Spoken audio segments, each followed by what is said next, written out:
The food project in Argenigin has had a tumultuous few years. It initially seemed promising when they received a government grant 1.5 years ago. The grant covered the rent for their new local, transportation of food, and the employment of a social worker to assist families in need. The grant was meant to last for 2 years, but unfortunately, after just 1 year, politicians ended it, citing a misunderstanding. As a result, the food project is currently struggling to stay afloat and expending a lot of resources to make ends meet on a monthly basis. The future of the food project is uncertain. To obtain the most recent information on the food project status, we sat down with Jenny Heimoff, the project spokesperson. Okay, well, starting in April of 2021, we were invited to the Cabildo, the island government, to the Vice President's office, and he offered us a grant to help us. He asked what we needed, and we said, well, we need about 26,000 to cover the rent, and we need about 25,000 to hire a social worker. And he said, okay, and what else do you need? And I said, well, we need transport because we collect food from the food bank in a van, a lorry that we have to pay for. And that also is about 3,000-4,000 a year, depending on how often we go to get food. So he said, okay, let's round it all out to 60,000 for 2 years. It will be a nominative grant, which we were very happy about. First of all, the amount was fantastic because it covered the most important expenses. And then the fact that it was a nominative grant means that we're not in competition with other organizations. So for us, that meant we were guaranteed for 2 years that we would be able to cover all the major expenses. We had already been here in this locale, in these premises, we'd already been here for about 6 months, and it was very hard to pay the rent that we had been promised a grant for in December of 2020. So the whole thing was very crazy. This grant then in September of 2021 we were told to start preparing the paperwork, and in October we presented the paperwork, but the money for the grant, the nominative grant, did not come in until the end of December. So on the 27th of December we got the grant money in. We immediately started paying back all the money that we owed people who had been helping us by lending money to us to pay the rent here. And then we started looking for a social worker who we hired in February.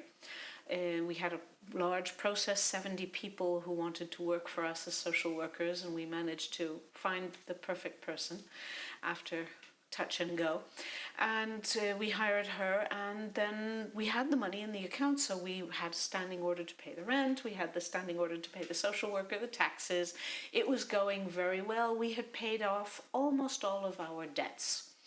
And we were really happy about it. And the idea was with the second amount that was supposed to come in December of 2022, we would then be able to pay off the final debts.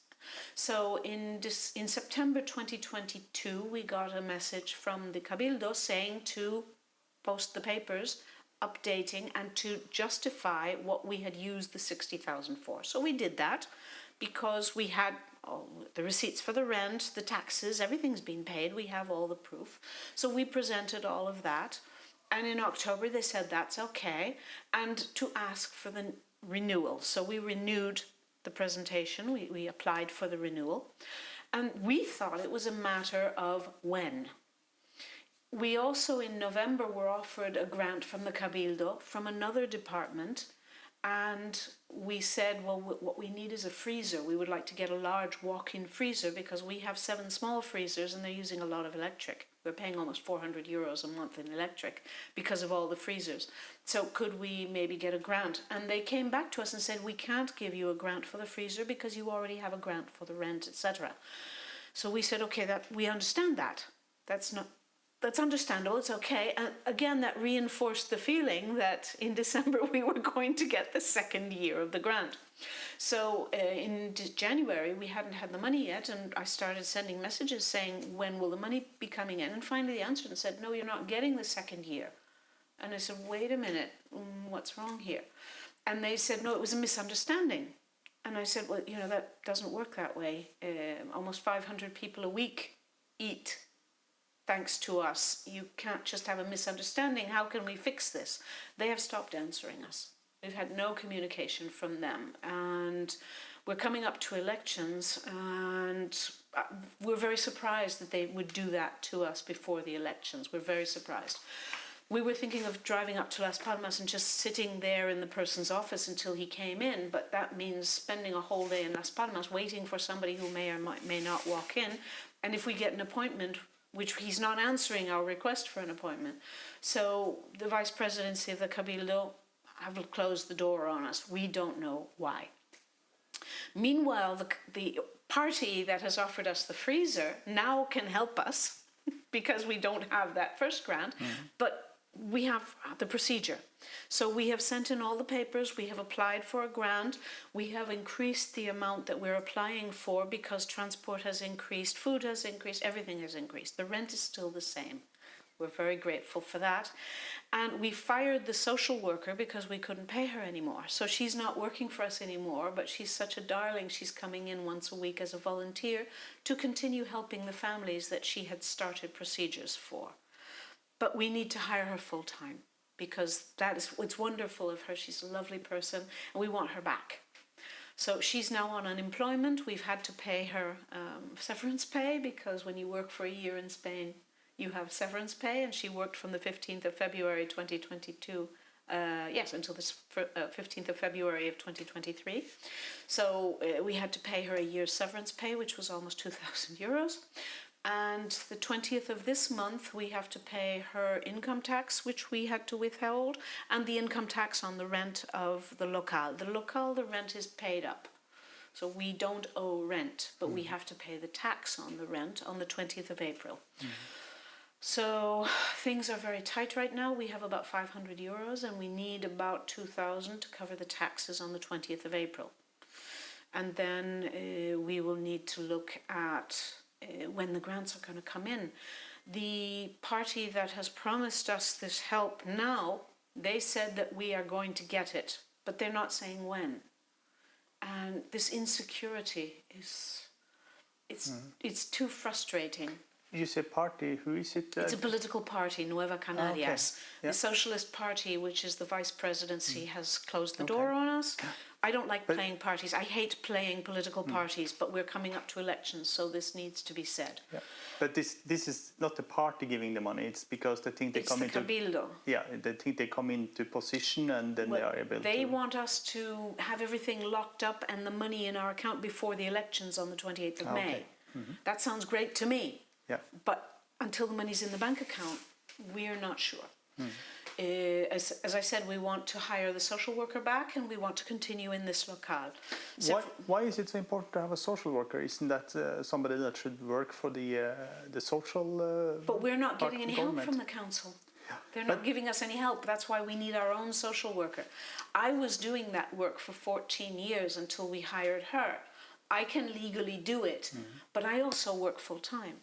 And I also handle the accounting and making sure there's food here and handling coordination of furniture and donations. And so it's just, we need a social worker to do what a social worker does, which is, I'm not a social worker. Isn't that a job for the government to have a social worker to help Feeding families is also a job for the government and they're not doing it.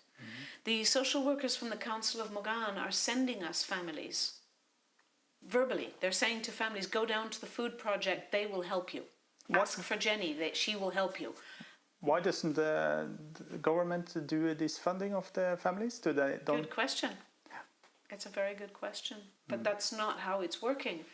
And we are getting into deeper and deeper problems because we are close to 500 people a week that we are feeding, okay? It's been varying between 470, 495. It goes down a couple of families, it goes up a lot. We have almost 25 Ukrainian refugee families that we are helping, and we give them the food that we are giving everybody else. They are legally registered with us. We are getting food for them from the food bank. Aren't they getting from the government either? No, they're getting from us. But they are having a refugee status here, no? Yes, but that doesn't mean they're getting help. Okay. That's the problem with all of this, is there are a lot of things that look wonderful from the outside that aren't working. What we also have quite a lot of right now, about 20 young men who were minors when they came here. They were put into a residence with the Canarian government as minors, and the moment they hit 18, they were kicked on the street. You're talking about refugees from Africa now? Yes, these are Africans. Okay, the Ukrainians are families. They are coming here as families, not as unaccompanied minors. But the Africans are coming here as unaccompanied minors. And we right now have living on the beaches in the area. And if we don't help them, they're going to have to steal. They're going to have to harm other people. That's not good for the people they harm, and it's not good for them either. They're being pushed into delinquency. Yeah, because that's an important fact, because a lot of people think we shouldn't help them. But if we don't help them, they still have to eat. They still need to eat.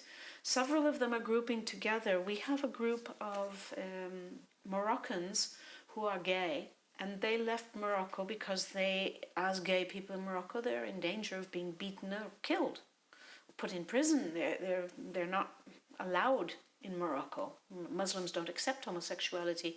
They have created a safe haven by taking over an abandoned house in the Barranco here, and they are living there together, and sometimes they're 5, sometimes they're 7, sometimes they're 9, and then one of them finds some place to go on the mainland or to Europe, and then somebody new comes in, and then we've got people literally on the street sleeping on the beach. They come here to shower, they come here to wash their laundry, they come here for a bit of human friendship, and then we have our local homeless people who are from here and have been living on the street for years for whatever problems they have.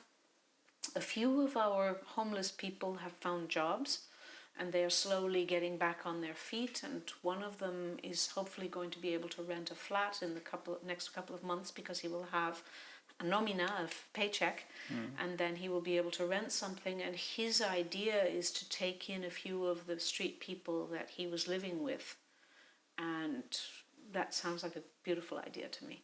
But the situation is better now than during the pandemic year. Or It's different. it's different. It's different. We have much less families. A lot of families have been able to go back to work, but a lot of families are working and not making enough. Milk has gone double in price. Oil has gone double in price. We were buying milk bulk for 43, 45 cents a litre. We cannot get it under 90 cents a litre now. Bulk.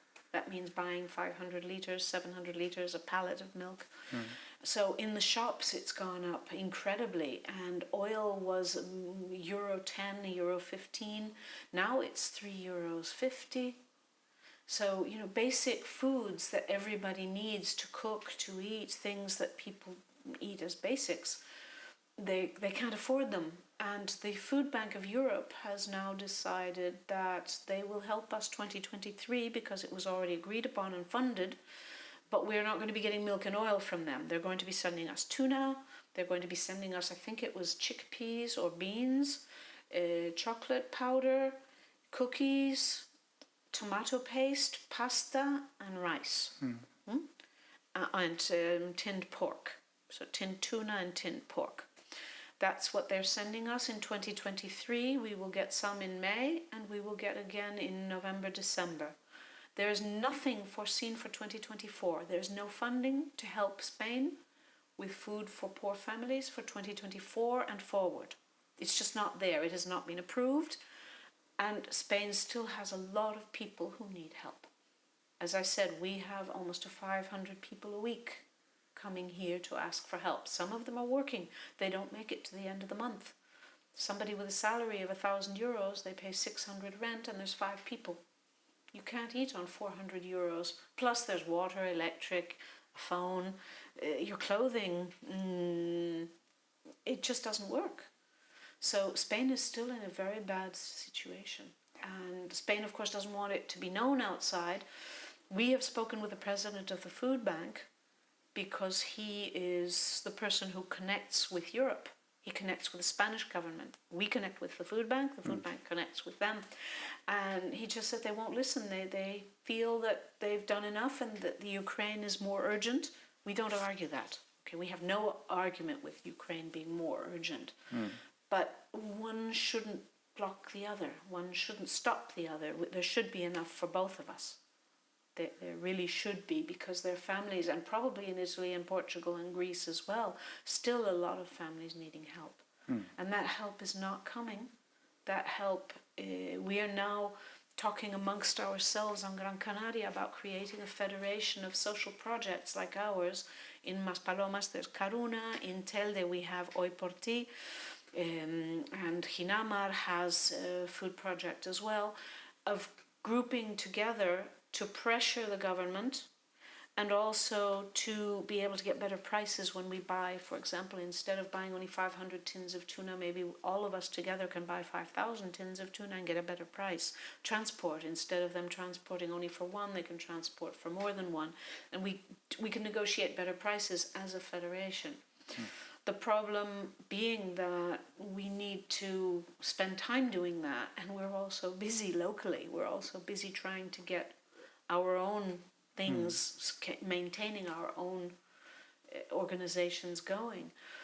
And the food bank has told us that because we're not getting anything from the European Union anymore, they are concentrating on how much funding they can get to buy food, short-dated food, from local shops, but that they also want us to do Operation Kilos at the supermarkets. Stand at the supermarket and ask people to help.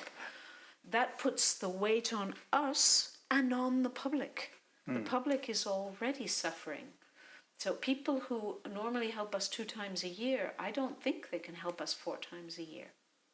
I don't think that they have the money, or maybe instead of buying us 6 liters of milk 2 times a year, they'll buy us 1 liter of milk 4 times a year. I don't know how individual families are going to react when they see us there again and again and again in the Spar, in the Mercadona, asking for help, asking for them to buy extra food.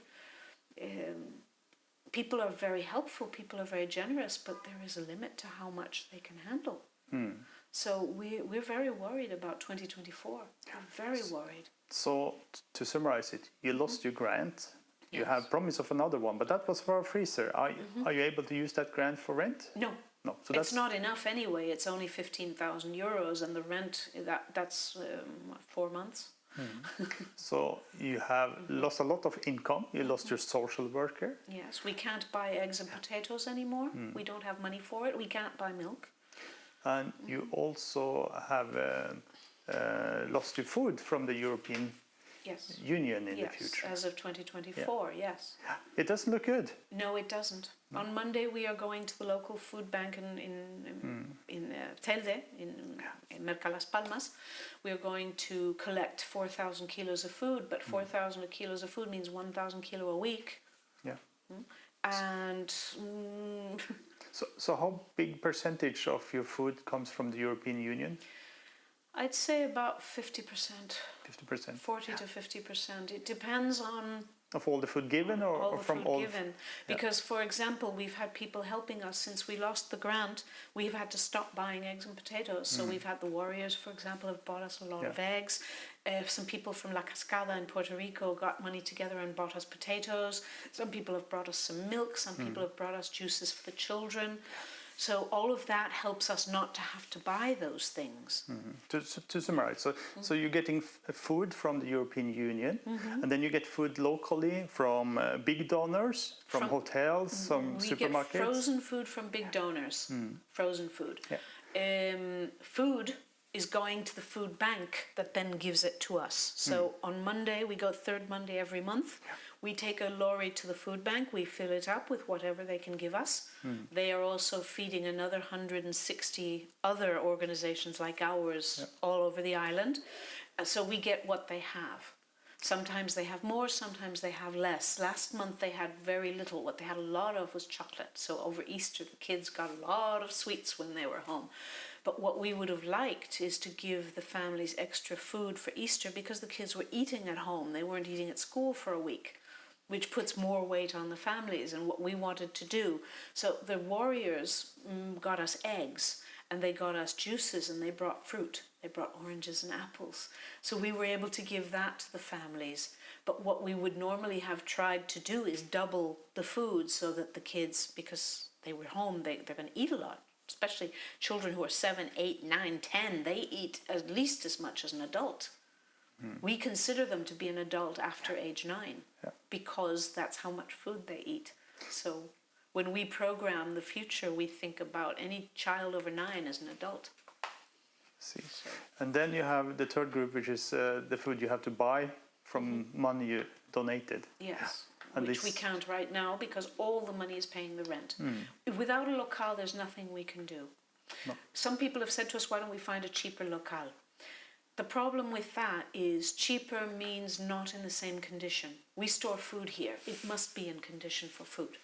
This locale is in condition. It's near the bus stop. It's big enough for us. Moving to a cheaper locale, which we have looked around and seen, maybe it has no floor. We're going to have to do construction work on it. That's going to cost money. We're going to have to put new walls up, which we've already got here. So we are doing everything we can to stay here. And that was the problem you had with the old locale, that Yes. there was complaints about the standards. Exactly. It was in very bad condition, and we're now in the third anniversary of the whole lockdown, and I was watching the videos. Facebook brought up the videos from 3 years ago, and seeing the horrible condition that place was in, and we were in there for 14 years. The horrible condition it was in. It embarrasses me now to see that and know that we worked in there. We were fantastic. I just have to say that the volunteers and everybody keeping the level up of cleanliness, because every time we were inspected, we got full ratings. I mean, we're fantastic. It's clean. It's great. We see no index at all, no signs of bugs or anything. It's clean. It's wonderful. Only the council said we had rats and cockroaches. We never saw them. Funnily enough, they're going to tear down that building now, and the workers have said to us that when they start tearing down, we've got to close the door because all the rats are going to come here. So wait a minute. The rats that we were supposed to have that we never saw? And they're going to come from the kindergarten, the guarderia, when you tear it down. Yeah. Okay. It still hurts because we were accused so falsely of so many things. And you know, we did the hunger strike and the walk down to Mogan to present the signatures, and we were laughed at and we were insulted and we were accused falsely. It still hurts. You have a lot of support and you have a lot of volunteers. We How many do. volunteers do you have that help here on a monthly basis? We've got people who come in for certain things. For example, we have a lovely Dutch lady who comes in every Monday morning for a few hours and helps sort through the clothes. And at home she sews. We get a lot of dolls who are naked, so she takes broken clothing, things that have holes in it or burn marks or cannot be used. She takes that and she makes clothing for the dolls. So she spends hours dressing all of those dolls. The Ukrainian girls have all been given dolls because they had to leave all their toys at home. So thanks to Josephine, we were able to give a lot of kids who have had to leave their toys behind. And also we have families who have come here from other places like Cuba. They had to leave everything behind. They were only allowed to bring a suitcase each. So we've been able to give toys to these children. And then we have volunteers who come in every Tuesday and prepare boxes. We have volunteers who come in and collect food and deliver it to Mogan, for example, so the families in Mogan don't have to come to Elginegin. We have a Swedish volunteer who goes all the way to Mogan. We have we're very, very international, very, very international. We have Italian volunteer. We have a Norwegian volunteer, 3 Norwegian volunteers actually, one who comes here and helps us prepare boxes every week, and others who come in and help us sort and who help us deliver and who help us fundraise. Then we have English and we have French, and it's very, very international. We have 2 Moroccan girls who grew up with us. Their families started getting food here when we started in 2008, and as soon as they were old enough they started volunteering, and they've stayed with us. They're still volunteering here. So we have a lovely group of people, and then we have all the volunteers outside who help us fundraise, who help us when we do Operation Kilo, who help us, for example, when they have a birthday, they say to their friends, I don't need any money, I don't need any gifts, bring food for the food project. So we have a lot of help. We have the Korttidsminneforeningen and the Senior Akademiet and the Hattedamene and the Norwegian Club. People leave things, donations of clothing and things constantly. Mette calls us very frequently to go and collect things that people are leaving us, baby things and clothing they don't use anymore. A lot of Norwegians are leaving the island right now. Some are not coming back, sadly for us, because they've been here for many years, and they donate what they don't need. So, for example, if they're leaving, they've bought an iron and they've bought a computer and they've bought things they're not going to take back to Norway. They donate to us to give the families. So we have a lot of support. It's really beautiful because we can't do it without that support. It's like the whole community here. Exactly. They Exactly. support you, yeah. And we can't give people things, people who need a sofa, we can't give them a sofa unless somebody donates it. So we've got lots of people who are calling us, and then we also have a very good network of real estate agencies who are helping us. I ran out of ink the other day, and the shop where I buy the ink was closed, so Immobiliaria Notar printed out the lists of for our distribution for me, because otherwise we wouldn't have been able to have the lists of the families that we need to prepare the boxes for. So it's a lot of big things and little things. Several immobiliarias every month give us a monthly donation of 100 euros. So, you know, we're so grateful to all of those organizations and people. And Hotels Cordial now are going to start giving us frozen food again. They will prepare food specifically and freeze it in individual containers, and then we collect it at the food bank. So we will be able to give that to families where it's one person, because cooking food costs money. You've got to have the food, you've got to have the gas or the electricity, you've got to have the ingredients and the time and all of that. So these frozen things can be popped in a microwave or heated up, and then also the people who are on the street, they can leave it in the sun for a few hours and it'll warm up and they'll be able to eat a hot meal. Every 2 weeks, Maivo is an organization that started during lockdown, and they're taking hot food that they buy in a restaurant with donations they get to the people that we are feeding, and we give those families also whatever we can that they can just heat up. So, you know, it's a network of things that resulted because so many people want to help. During lockdown, we had families cooking hot meals for us to distribute to the people on the street. And they would cook it at home, and I would collect it and bring it here. And then Marco from Maivo, we would prepare boxes and add the hot meal and a frozen meal for the next day and some tins and things like that. And then he would deliver it in his van to the people who were living under the bridge. And we were at one point, we were delivering to about 30 people, and we had Norwegians and Italians and Swedes and German people preparing the food at home, buying the ingredients, cooking the ingredients, preparing them in the different, and it was so beautiful. This community feeling it's beautiful. It's something that we want to continue. Do you see that you can manage to continue with the... If we can cover the rent until the next grant comes in, yes. But again, at the moment the grant comes in, we are guaranteed for a certain amount of time, but we've got to pay back. We owe about 20,000 euros right now because people are lending us money. And some of them may at some point say we don't want it back, but others we have to pay it back. And we owe eggs and potatoes, which is why we're not buying any new ones, because we already owe them about 5,000 euros. They're willing to wait because they're kind people. Again, we have all of this kindness and all of this community effort to keep us going. I did get a call from somebody from the mayor's party who said that we had so many votes down here. He was sure she would sit down and talk to us, and I got very angry and I said, we don't have votes down here, we have people. Don't ever call me again for something like that. We are the same people that in October of 2020 were kicked out on the street. The same people. Maybe different names, but it's the same people, human beings who need help, and we didn't get it.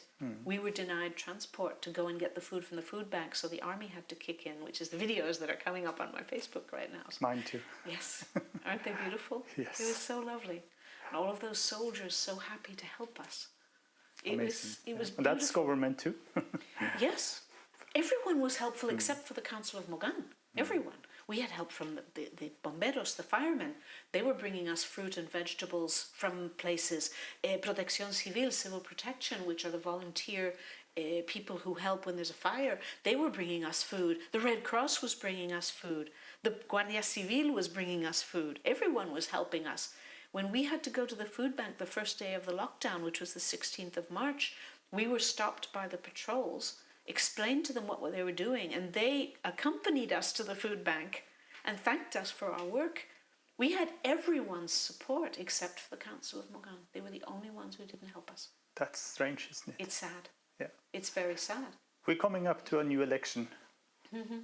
Do you feel support from other parties than Oh yes, the they're sitting all party? knocking at our doors right now. They are. Yes, Yeah. all of them are knocking it out, except the party in the government, because in November I told them basically that Yeah. if they talked about votes, to forget about us. Because there's no way I'm going to tell the families here who to vote for. So We when- don't do that. We've never done that. We will not do it now. When will you have a new council? The elections are the end of May, and probably the same people will continue. I foresee votes are being sold this year for 150. Oh, that's the going rate. I thought it was Yes. 50 euros That was last two. time. That was 2 elections ago. And the last election it was 80, and this year it's 150. Yes, And that's something everybody knows. everybody knows it, and people are even trying to bargain into 300. I know several people who've said, "I won't sell mine for less than 300," and I have to applaud those people. Raise it, make it expensive to buy your vote. Don't give it away for 50 euros. Bloody hell! Sorry, but it angers me. It infuriates me. And this is Europe. This is not like Yes and no. We are politically Europe, legally Europe, but technically we are still a banana republic, and I'm very sad about that. Yeah. It's something that hurts me because it doesn't help any of us. It makes more of the same. When we see the horrible construction projects that have been done, that tunnel under the road, 2 people cannot pass in that hallway. It's too narrow. If you are in a cart or in a trolley, one of these electric chairs, you can't go around the corner without maneuvering. Why? Because when they were first starting the project, we said, there's no ramp. What? There's no ramp. What do you mean there's no ramp? Where's the ramp? It's there. Where is it? We don't see it. We don't see the ramp on the project. The ramp is there. It is now. They just, let's just put a wall here and put a ramp in, and that'll keep people quiet. Hello? Of course you have to have a ramp there. Otherwise, anyone on wheels is going to have to go up on top. Yeah. And they have removed the crosswalks there. There's no place to go on top. You are forced to go under the road. And it's not safe for someone on wheels. It's not comfortable. It's not safe. so they made the ramp, but they didn't make it usable. Well, they made a ramp. Yeah. We had the same problem years ago at the church square, the ramp that goes under the main road from the church square. They made the project and showed us the project, and we said, there's no ramp there. No, you don't need a ramp. Yes, we do. No, they can cross on top. The children coming from school, people, no, you've got to put a ramp. There's got to be a ramp there. But there's no room. You have the whole church square. You can make a ramp there with no problem. They made a ramp, but the law says 7%, and it's 14%. It's dangerous. That ramp is very dangerous, the same as the other one. They are not following the regulations, and it's so frustrating. But many people don't understand what it means when you hire somebody. By voting for them, you hire somebody to administer your municipality. You need people who are competent. And this is the EU founded a lot of these projects too. Yes. And still they are not following the EU laws. No, but you know, Spain has the law of accessibility since 1996. When you go to the Council of Mogan, the door opens inwards. That's illegal, because if there's a fire and people need to get out, they won't be able to. The door must open outwards in any public building. So even public buildings that have been built way after 96 aren't following the regulations. Things like that are just totally crazy. And we try and explain to people. I did a radio program for over 10 years, explaining to people, don't vote for a party locally. Vote for the people in that party, because if you get the wrong people, things aren't going to work. And now people are saying, oh, this party has done so many things. Yes, but if you look at it, it's all bad, it's all defective, it's all got problems. We've still got all of those electric wires over Princesa Guayarmina, even though it cost 2 million euros to put the tubes under the street when they renovated it in 2015. They're not using those tubes because they did it wrong. The tubes are there, but they're not usable. So there's these big wooden posts and all of the lines. It took me 5 years to get fiber optics in my home. because they wanted to put the cable over my house, over my neighbor's property, over Princesa Guayarmina to Los Canarios Uno. And I said, no, I'm not going to ask my neighbor to put a cable over her house. No. You've got the pipes here. I watched you making them. The pipes, I want you to use the pipes that are out here. It took me 5 years. That's just me, because I know how to fight. How many other people have the cables going over their neighbor's house, over Princesa Guayarmina into Los Canarios Uno, and when you drive down the street, you just see all the cables there. That's about how it is here. Well, that's an example, because as I said, 2 million euros was paid to Santana Cazorla to renovate Princesa Guayarmina, okay? And another 2 million euros to renovate Francisco Navarro and all the way up to the top. And they did a very bad job. And we presented over 300 photographs to the Cabildo to say to them, don't pay Santana Cazorla until they fix all of these defects. Nothing happened. Nothing happened, no. No. Those pictures are all online. We posted them back then. We had, back then it was a blog because Facebook didn't exist. It's called Mogan Blog Plaza. We've got all pictures of all sorts of disasters. You've been very in opposition to the sitting That's why politicians. they don't like us. That's why. That's Yes. why you also have problems with them right We now. know. We know that that's it. The thing is, I have said to my colleagues, I can step back. And they said, no. Yeah. Do you think it would help? Me stepping back? Yeah. It depends on if the people who get in there, because, for example, when we hired the social worker, we asked the social services for an appointment to introduce her. The hope was that they would deal with her, professional to professional, and they would forget about me. The meeting was surreal. The meeting was absolutely surreal. The head of the social services did not come. She sent 4 of the social workers. 3 of the social workers told us all sorts of lies. And the 4th social worker spent most of the time like this. She was embarrassed because she knew that that was lies. They told us that the families were being seen within a week, and 5 days later, after being seen, they were being helped. We know from so many families that families are being seen in 6 to 8 weeks, not days, and that sometimes they are told you can only ask for one thing per meeting, so choose what you want. So a family that needs rental help, a family that needs food help, and a family that needs help for their school books for the children has to choose which one first. So if you have food help, you may not have rent help, you'll be out on the street. You'll have food, but you'll be eating it under a bridge.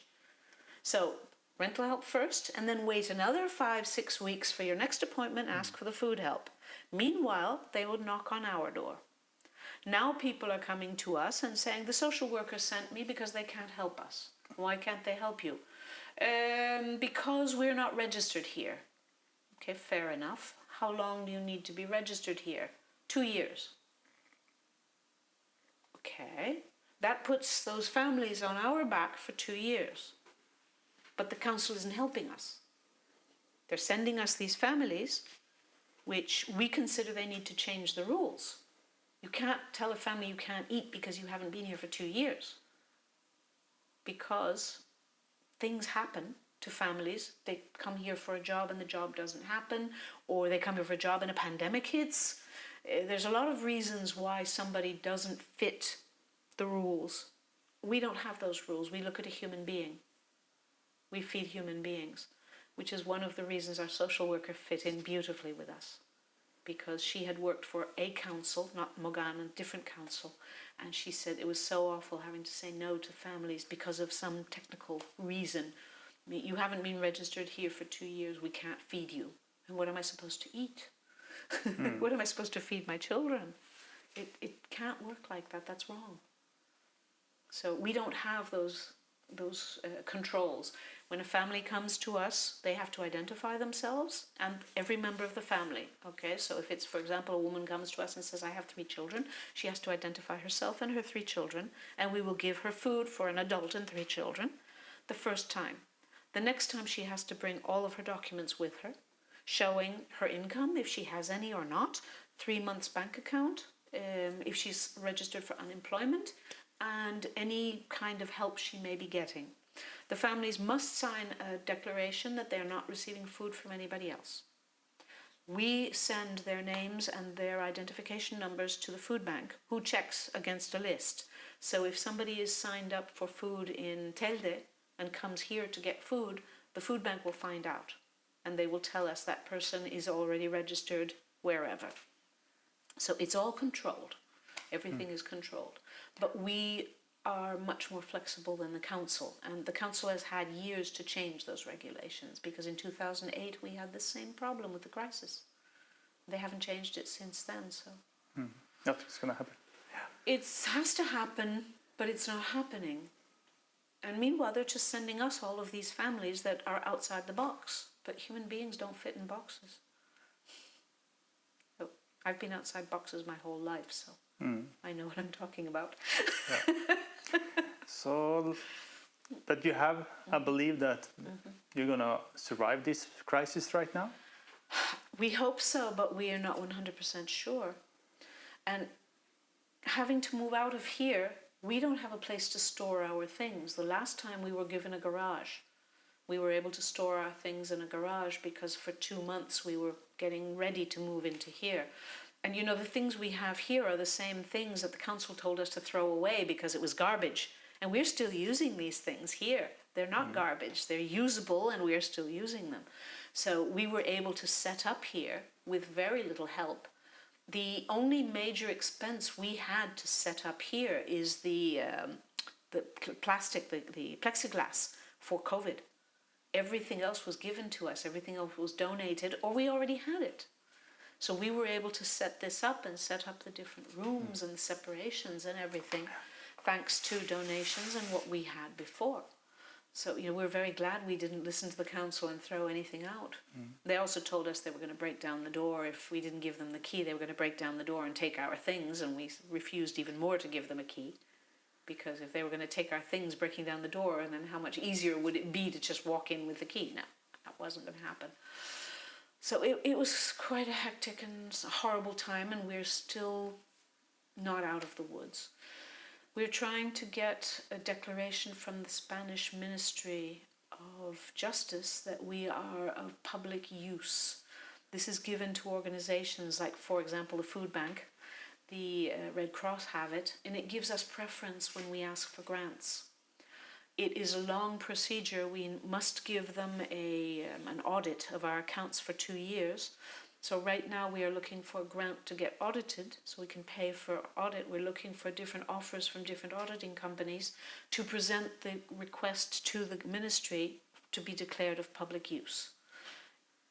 That will take at least 2 years.